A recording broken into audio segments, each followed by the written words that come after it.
Hossein qui me demande les points pour la prostate. Alors je ne sais pas si vous voulez demander par là les points d'application des ventouses pour les problèmes liés à la prostate.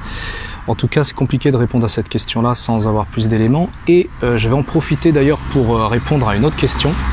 J'ai pas mal de sollicitations, de demandes par email, par message sur les groupes donc de protocoles, de demandes de protocoles d'application de ventouse pour telle et telle maladie, tel et tel cas, plus ou moins grave d'ailleurs. Des fois, c'est même des maladies vraiment graves, type cancer, tumeur, enfin. Sclérose en plaques, voilà. Donc pourquoi je ne vais plus répondre de manière claire et directe à ces questions? C'est pas pour vous embêter, c'est pas parce que je m'en fiche de vous, de votre question, pas du tout.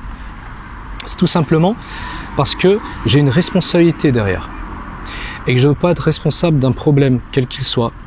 Voilà. Et je vais vous expliquer comment je fonctionne.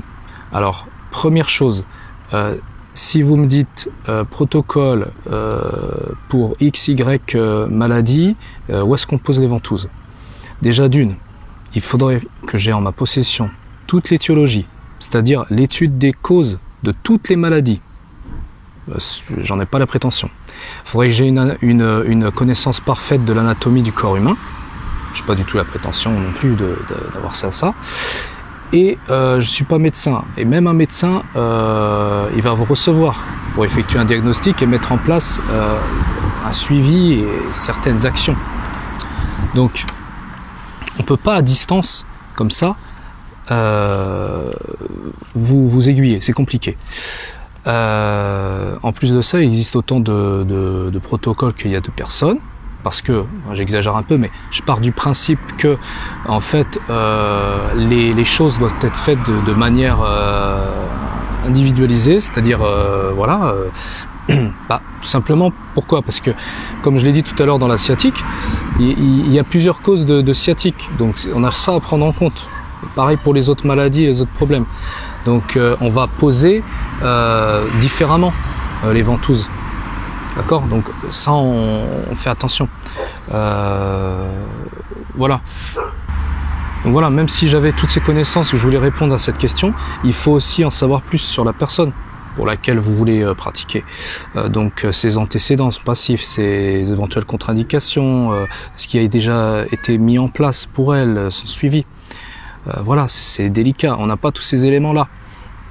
Donc on ne peut pas réellement répondre à la question. La personne qui va vous y répondre et vous donner un protocole, s'il y a des risques, c'est risqué parce qu'on ne peut pas répondre comme ça. Voilà, voilà. Donc soyez pas étonnés. Et puis aussi des fois quand c'est des maladies un petit peu complexes ou graves, moi je le dis souvent, je renvoie vers le médecin traitant ou le spécialiste professionnel, c'est-à-dire la personne quand même.